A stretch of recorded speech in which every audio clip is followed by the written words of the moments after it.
Hi. Today I will be showing you the way to turn Duolingo dark in Mozilla Firefox easily. On Mozilla Firefox, as you can see, it's totally white version. These white interface causes problems to eyes. So let's fix it. Go to 3 bars. Then add-ons and extensions. On the top search, type Duolingo dark theme.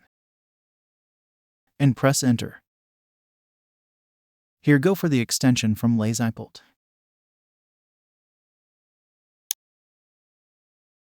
Now simple clicks on Add to Firefox.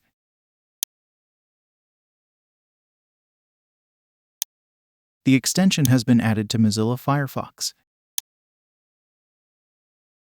And automatically Duolingo is dark now. I have not even reloaded it. If I just go through, you will be able to watch the interfaces being dark and eye-friendly.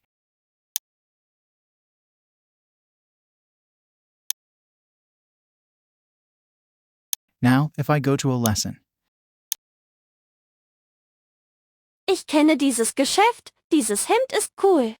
this will really look like this, which was totally white and disturbing earlier.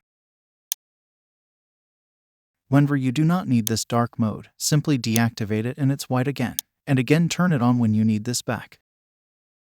So, this was the simple way of turning Duolingo totally dark on Mozilla Firefox, and hope you liked the way. Please be with us, like the video and also subscribe to Joseph IT. Goodbye.